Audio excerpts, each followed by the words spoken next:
you ever felt like you're not heard? I'm a person, I can become easily distracted.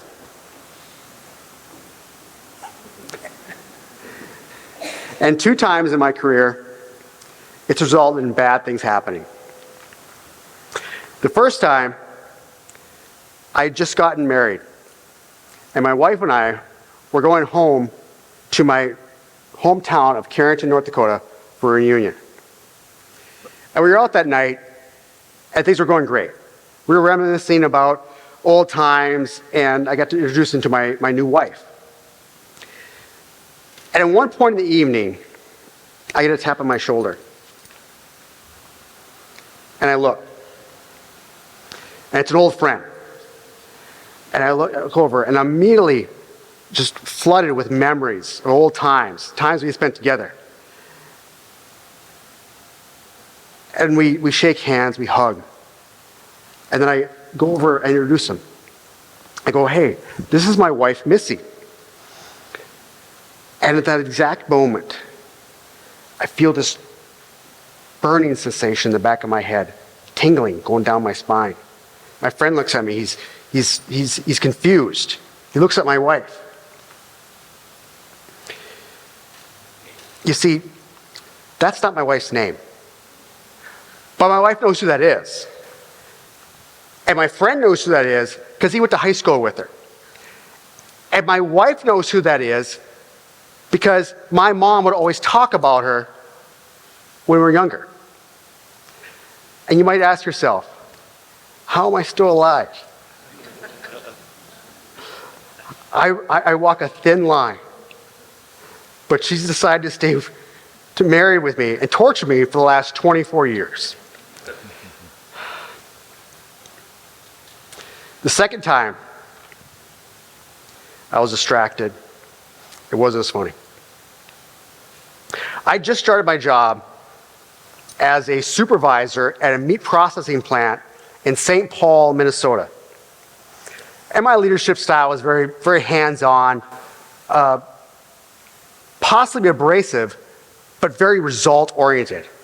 And I was very multitasking. And it worked well for me for a very long time. It wasn't until I was standing in front of the plant manager and the USDA, explaining to them how I had ruptured a 6-inch pipe that caused 45,000 gallons of barbecue sauce to go on the ground.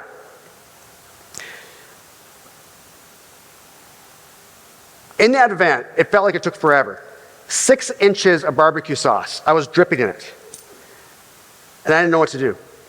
We couldn't stop it.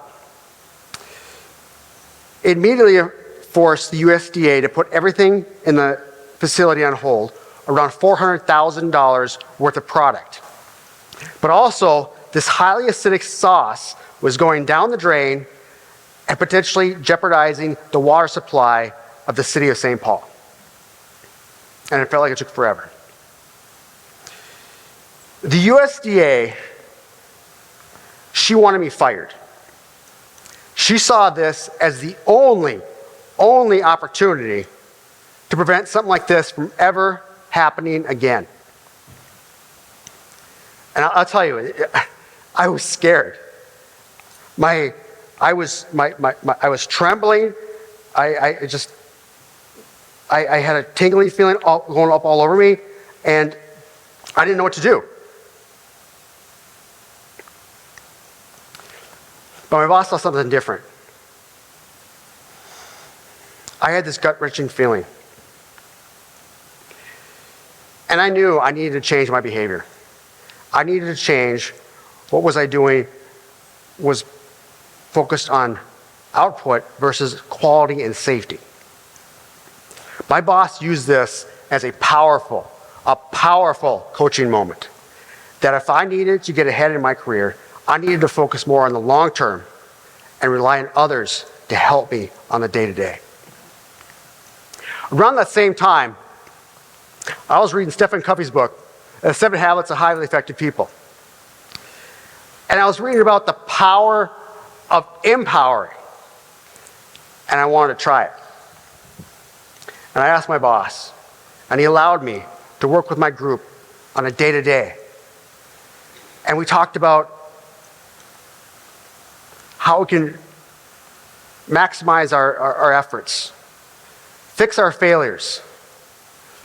But the important part is remove barriers that they had, and became powerful. Pretty soon, we started breaking production records. And those production records became the standards. We were working together as a natural work team, and it was powerful. I would later move on in my career to different positions, different industries, and later on my own consulting company. But I would always coach on the power of working together and empowering others. Being able to ask the question, what's in it for them? In a recent Gallup poll, a global Gallup poll, 23% of employees, 77% of employees aren't interested in what they're doing. 3 out of 4 employees aren't interested in what they're doing at their own work. We have to engage our employees.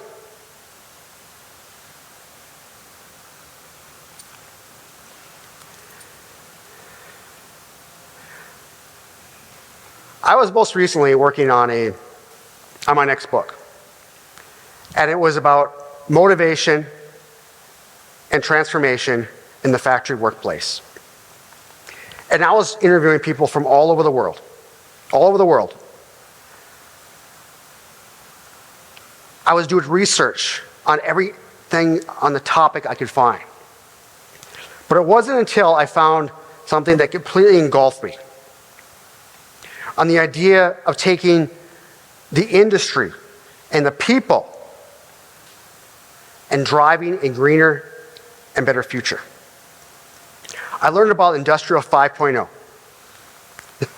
Now, at first, I thought it was a great title and something I would turn into a blog or I'd write about, which I did. But the more I learned about it, I started to learn why it was going to happen. Then I started to learn how to make it happen. In 2021, the European Commission asked what I call a think tank, the ESIR, the Economic, Industrial, Society, and Research Innovation Committee, what would it take to move us to meet the Paris Agreement of being net zero by the year 2050. This group aligned, and they came to a collaboration that to meet that, we would be evoking on our next evolution, a big change. The European Commission determined that while recognizing efforts that have been done with Industrial 4.0, which is dealing with the digitalization, the transformation, all that robotics has been out there, we would need more. We would need more of a structured framework if we wanted to change things. I mean, today we've got the ability to take information and put it in the cloud. Take that big data out. Run algorithms on it. Maximize efficiencies. Run it through. Transformation, digitization, robotics, artificial intelligence. We've all heard this. The ESIR determined that we would need more. We would need more of a balanced framework if we wanted to see a change, if we wanted to reduce CO2 emissions. They determined that there would be 3 core elements.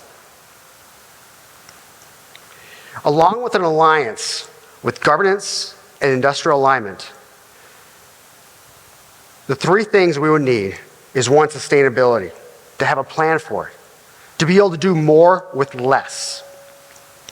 The second is resilience, digitalization, that technology we have out there today. Digital transformation. But the third, probably the most powerful one, is a human-centric approach. Being able to have people and machines and collaboration and join them together. This idea just flooded with my memory.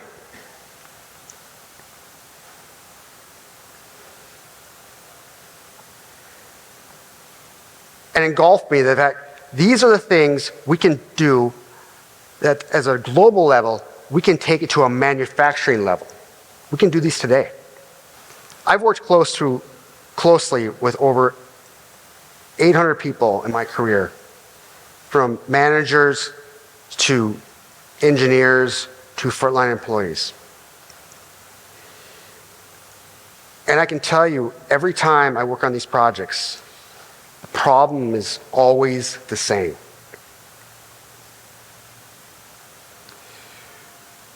We need to embrace our teams. If we want to have a sustainable future, if we're a manager, we want to have a sustainable future, we need to embrace our teams and bring them forward. Companies today, like Rossi, who's developing different ways of recycling efforts to drive performance in Industry 5.0. Sekolah, robotics, a human-centric approach. And JT Foster, who has efforts in the automation, to bring in automation into the people approach to it. Cobots, bring it closer. And they're driving the way for it. And many others that can be explained.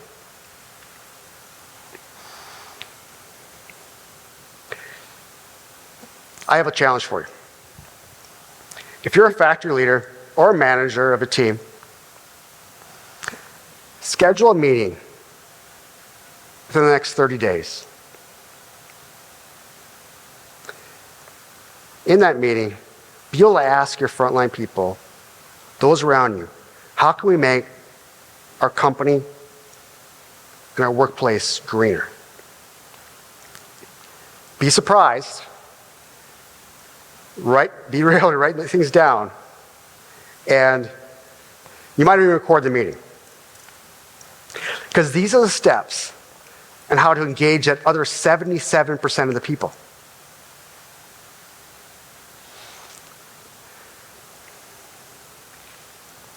Don't be confused when you hear about change. When we create a collaboration and embrace Industry 5.0,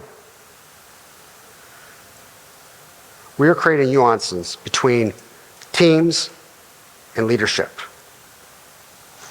We are creating a fast track of driving technology where people are involved and resilience of the technology we have today. We are creating a collaboration between teams and leadership where companies and our factories become greener. Thank you.